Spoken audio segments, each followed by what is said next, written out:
Magandang gabi. Kung nasa manig tayo na yan, sana po ay nasa maayos kayong kalagayan sa pagpapanood ng bagong video na ito natin. Mapapanood nyo to, no? Most probably May 1 na. O ayan. Salamat po sa lahat ng sumama sa ating mga reading ng April. Ayan ha. At ngayon yung araw ng Mayo. O ayan. Labor Day, araw ng manggagawa. And definitely, syempre, wala po tayong pasok. O diba? Holiday. O, diba? Ang sarap nun. Pahinga-pahinga ha. Kayo po'y magpahinga. At kayo po ay, tawag dito, itaas sa mga paa, mga binte, para mga sakit na nararamdaman sa mga buto-buto at mga talampakan ay maalis. O, diba? O, yung mga nakakaramdam na ng set ng mga dyan ha. O, yan po. Ay, pahinga ang aking katawan, Yung iba naman, uuwi ng probinsya. Ang iba naman ay mamamasyal o mga outing-outing ha. Ingat po kayo kung saan kayo makarating itong 4 na araw na walang pasok. O, di ba naman? Sana po yung maging masaya ha kung kayo magbabakasyon. Sana yung maging mas maayos po. O, ito na. Kaninong reading itong makukuha natin ngayong gabing ito? Pwedeng ito ay sa kanya. Pwedeng sa iyo. Pwedeng kung kanino man. O, di ba po ha? Ayan. Itong mga nakarang araw naging busy tayo. Ayan po. Sa pag-aalaga kay Soy. Pero parang okay naman na po siya sa ngayon. Sa mga iniinom niyang mga nutrients. Lumiit na rin yung kanyang dibdib. Hindi na kagaya dati. Talagang lumaki-laki siya. Kaya lang ang napansin ko po sa kanya dahil doon sa mga iniinom niyang lagi pong parang inaantok. O ayan. O, Ma'am Gretchen. Gretchen ba yun? Or Ma'am Trude? So, huwag ka na malit ha, pag ako'y nagkukwento. Okay po. Skip mo na lang yung video, manood ka sa iba. O, diba? Doon ka sa mga taong seryoso. O, sa mga tarot reader na seryoso. O, ayan po. Kasi, madam, marami rin pong nagtatanong ng tungkol sa kay Saysay. O, diba? Sa ating alaga. O, eto na. Ang ating first 4 card reading, Meron tayo ditong Knight of Swords, we have the Queen of Wands, meron tayong 6 of Cups, at meron tayo ritong 3 of Swords. Ayan. So, check natin kung kaninong itong ating makukuha ngayong gabi.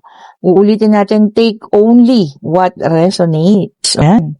So, itapit siya, mabuh ang ating situational reading ngayon. And, meron din tayo ditong Knight of Wands, and we also have the 4 of Pentacles. So, ayan. Meron tayong King of Cups. Okay. Salamat po pala sa mga nag-o-order ng ating mga bracelet ha. Bakuksa ko, isasaglit ko kahit araw reading bukas. Medyo madami-dami kasi sa umaga ang magpapareading. Sa hapon, I think 2. Tapos yung gabi, medyo unti-unti na, Ayan. So, baka maisaglit ko siya sa hapon po ha. Pagkatapos ko dun sa 2 magkasunod kong reading. Ihahabol ko po ang mga delivery. Yung sa Switzerland, madam ha, wait ka lang po at ko na siya bukas. Ang tawag dito? Post office. Papo ko ng post office bukas ha. Ayan, sige, tignan pa natin. Bibilisan ko na lang para, alam niyo, mahabol ko yung sa gabi. Okay, so eto na, meron tayong Knight of Wands, and we have here the 4 of Pentacles, King of Cups, and the Tower. So eto na, kompleto na ang ating situational reading ngayong gabi. Grabe, ang dami mo pinagdaanan. O, ayan ha. Kung ikaw man lalaki, we have here the King of Cups, and we also have here the King of Wands. So, no gender specification ito ha. Lalaki, babae, LGBTQ. O, ayan ha. Alam mo yun? Ang daming tao na nagmanipulate, nanakit, ayan. Third party situation, from the past. Ayan po, ang dami ha. Nasira, talagang sinira kanila, Sasabihin natin na talagang, alam mo yun, hindi sila tumigil hanggang masira ka, Grabe, hindi ko alam kung anong galit nila sa'yo. Ang daming emosyon na tumatakbo, pero marami ring pagbabago ang paparating sa'yo. O, ayan, o. Hindi ka man gumante. Ayan, nakikita ko kasi hindi ka gumante, no? Nanatili ka lang sa kababaan ng kalooban. Ayan ha. Ginawa mo lang yung mga dapat mong gawin. Kumbaga, hanggang doon lang, kung talagang hindi mo, ano mo yun, hindi ka nila matantanan o di sige, hinayaan mo na. Gawin nyo na lahat ang gusto ninyo, no? For eto na. A big changes is coming. Ayan, no, sa buhay mo. Sa ayaw at sa gusto mo, magbabago at magbabago po ang buhay mo. Oh, 'di ba? Kasi alam niyo 'yun, nakita ng Panginoon 'yan eh, yung pananakit sa'yo, panggugulo sa'yo, ng mga third party na 'yan, no, na walang tigil, na nanahimik ka na nga, pero ayaw ka pang tigilan, ng mga taong may inggit sa'yo, ng mga taong may gustong manakit sa'yo, 'di ba? Nakita ng Panginoon 'yan ng divine universe, no, na sobra na. Kailangan baguhin na natin ang buhay ng taong ito. So, eto na ha. Kay gustuhin at kay ayaw mo, bibigay at bibigay sa'yo ng Panginoon ang buhay na ito. Oh. So, i-claim mo na yan. And we have here the Emperor. Ayan. Sabi niya rito, no, stability is coming. So, pag dumating ang araw na ito, pag dumating ang para sa'yo, pag dumating ang pagbago ng buhay mo, ingatan mo. Diba? And sana maging wise. Maging wise na tao, no? At piliin mo yung mga taong palalapitin mo sa buhay mo ulit. Hindi na yung mga taong nanakit sa'yo kasi, alam mo yan, baka magbait-baitan yan, sasabihin sa'yo, nagbago na sila, baka po pwedeng pabalikin mo. Naku po, mag-ingat kayo ha. And we have here the magician. Naku, ito na nga. Sabi ko sa iyo, no? Sabi niya ganun, willpower. Ikaw mismo, ang magpapasya. Ikaw mismo ang gagawa ng iyong kapalaran. Meron tayong the number 4 at meron tayong the number 1. Sabi ko nga sa inyo, sa ayaw at sa gusto mo, magbabago ang kapalaran mo. Di ba? Kung ikaw yung taong tahimik lang, ayaw mo nang, alam mo yan, ayaw mo ng maraming usap-usap or galit yung mga taong nararamdaman sa'yo or inis. Kaya nananahimik ka lang, babaguhin na po ha. Magbabago ang takbo ng buhay mo. And we have here the 7 of Swords. Ayan.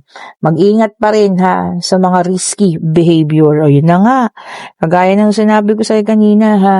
Sasabihin nila, okay na sila, mas mabuting tao na sila ngayon. Pero hindi. Hindi ka na dapat magtiwala pa sa mga taong nanakit sa'yo, ha. Hindi nila kailangan, hindi mo sila kailangan, baliktad no? Hindi mo sila kailangan. Alam mo yun, lalo na ngayon na nandiyan ka na, magtatagumpay ka na, maayos ka na, alisin mo sila sa buhay mo, ha. Hindi mo po sila kailangan. And ang ganda nito, no? This is the 9 of Wands. Ayan. Tingnan mo, ikaw ay nakatayo, lumaban, napaka-persistent mo, no? Ayan, talagang ikaw mismo yung gumawa ng paraan para tumayo ka. O, diba? Sabi niya dito, learn from the past. Kasi sabi ko palang kanina, diba? Matuto sa nakaraan, ha? Pag nandiyan na yung bagay na para sa'yo, matuto ka po, ha? Huwag mong pabalikin ang mga taong hindi karapat-dapat sa buhay mo. And we have here the Page of Cups. Ayan ha. Sabi niya rito, no, may mga bagong makikilala, ayan, na mas kailangan pagtuunan ng pansin. Mga bagong tao na maaari mas makakatulong sa'yo sa pag-unlad mo. Kaysa doon sa mga tao na nanakit sa'yo na ngayon gustong bumalik sa buhay mo. Ha? Okay po. So, iwan mo na yun.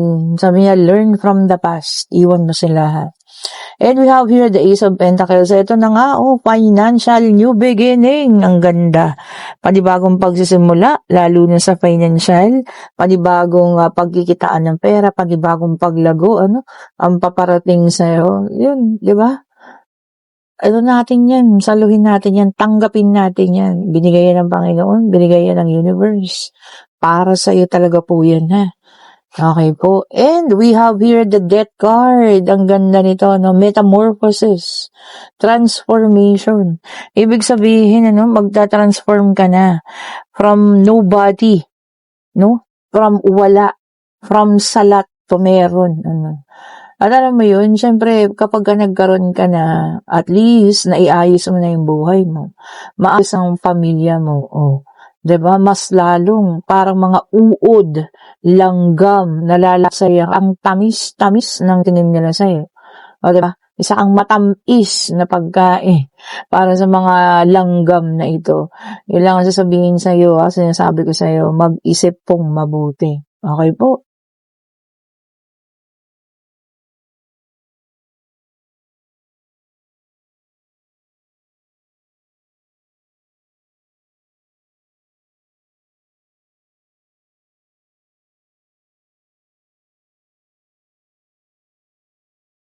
Tao maunawain, pero maging wais ka pa rin, ha? O, tandaan yan, ha? Tanda po yan. And we have here the star. Oh, may dalang number 17. Napaka-generous ang baraha, madaming numero, ha?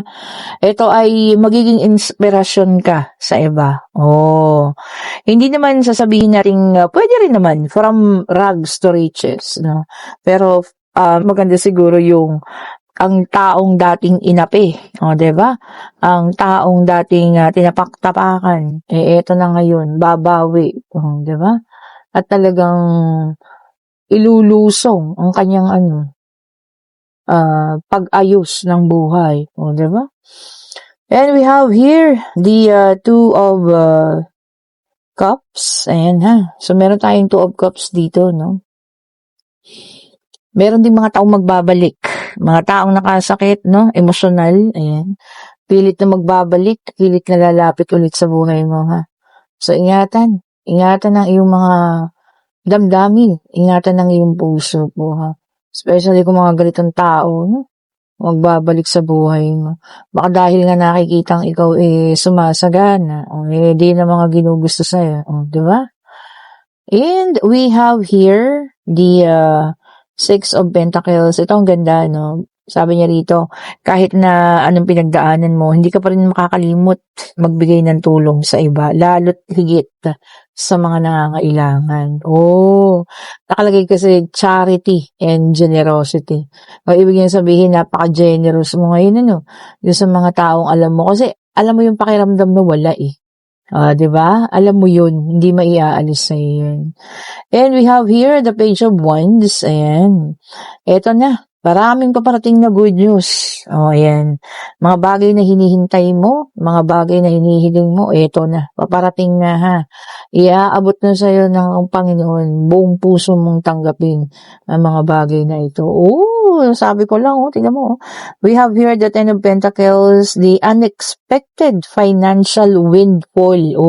Uulan. Uulan po ng kaperahan, uulan ng pagganda ng financial. Siyempre, sumalo na kayo dyan. O, 'di ba? Sama na ako dyan. Sasalo tayo, ha. Kukunin natin lahat ng mga taong nasaktan, lahat ng taong nakaramdam ng pananakit galing sa ibang tao, lahat ng mga taong natapak-tapakan dahil sa ang taong ito ay talagang wala, salat. Ito na po ang pagbabago ng inyong kapalaran. Sabi ko nga, sa ayaw at sa gusto mo, magbabago ang buhay mo. Oy, ang ganda nun, ha. Abang yan tayo. Ang ganda, no?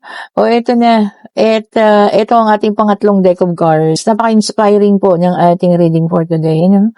So, sa mga lahat ng nawawala ng pag-asa, huwag tayong mawala ng pag-asa. God is good. Hindi natutulog ang Diyos, sabi ko sa inyo. Pati ang Divine Universe, laging nakabantay po sa atin yan. We have here the Hermit, Earth sign, Taurus, Virgo, and Capricorn. Ayan.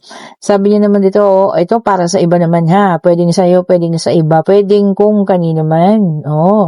Sabi niya rito, no, pagiging independent. Kung kaya na, bakit hindi? Sige, maging independent ka na. 'Di ba? Kung kaya mo ng buhay ng sarili mo, okay lang yan. Go lang. 'Di ba? Paalam ng maayos sa magulang kung gusto maging independent na, ha.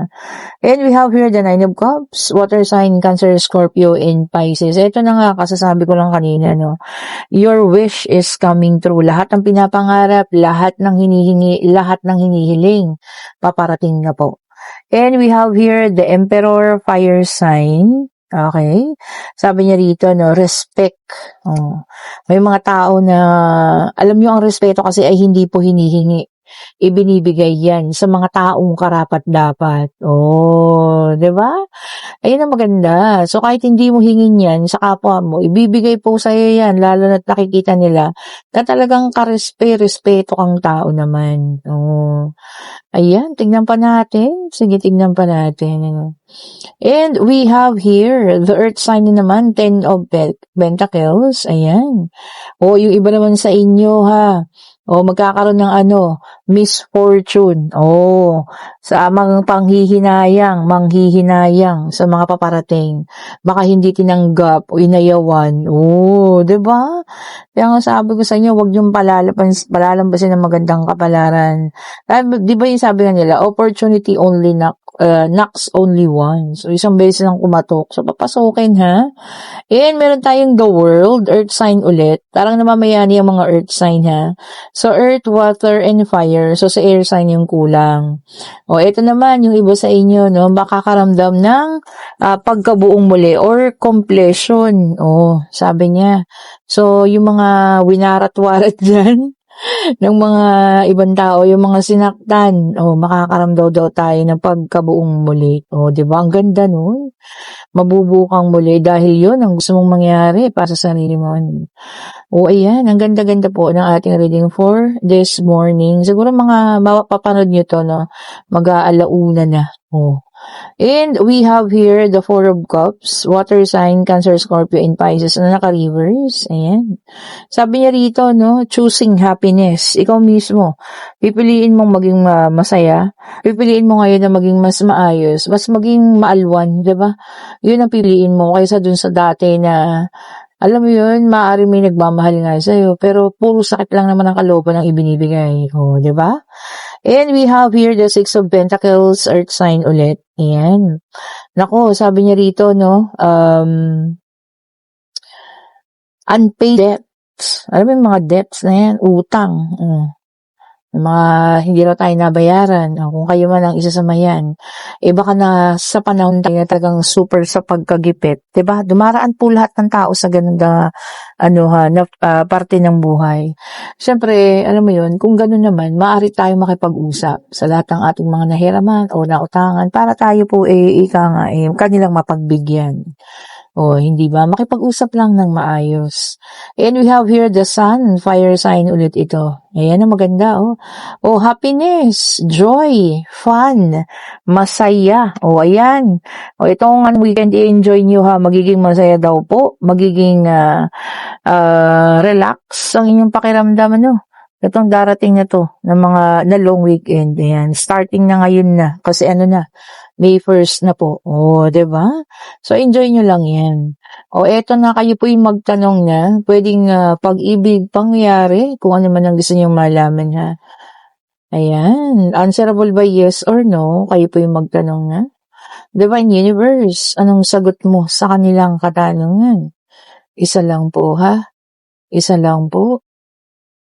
Tingnan pa natin. Oops, and isa pang maganda tungkol sa financial din. Pagiging successful and financial independent daw po. Stability and security. Diba? And we have here the 8 of Pentacles, 9 of Pentacles, and ang sagot niya ay yes. Yes po ang sagot, ha. Kung ano man yung itinanong mo. Okay po, kung nagugustuhan yung ating reading, pa-like, pa-share, pa-subscribe, and hit the notification bell para lagi kayong updated sa mga bagong na nire-read natin. Kung kayo yung nasa situational reading, na talaga namang alam niyo yun, inabot nyo na lahat pagkasalat. Yung talagang halos, alam mo yun, nagtatrabaho ka, ulam, kanin, tubig lang yung meron ka. O, diba? Talagang isang beses na kumakain sa paghahanap buhay, walang merienda, walang ganun-ganun. Ito na po, diba? Lahat ng hirap natin na natatamasa sa ngayon, may kapalit po yan. Asahan nyo yan. Hindi tayo papabayaan ng Diyos, ha. Asahan nyo po yan na lahat po yan ay may kapalit. Okay po, paparating na. Papasukin ninyo, saluhin ninyo. Ayan, ha.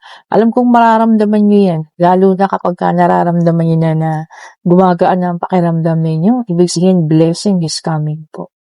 Okay po, thank you so much for watching. Ayan po, have a great morning. Umaga na, Feeling ko alauna na. Kasi nagpa-check up po ako. Pasensya na, nakakuwento na naman tayo. At ako'y ginabi-gabi. Ayun po, no. Dahil napakadaming tao dun sa sa Medical City. Ako'y ginabi po. Ako na yata yung pinaka-last na tawag dyan, pasyente. Anong oras na kami nakauwi? Napaka-traffic po sa Monumento. Grabe. Dahil pong pauwi kasi, no? Mga bus, ganyan. Mag-ingat po kayo, ha. Salamat po muli sa inyong panonood. Bye-bye po sa inyo.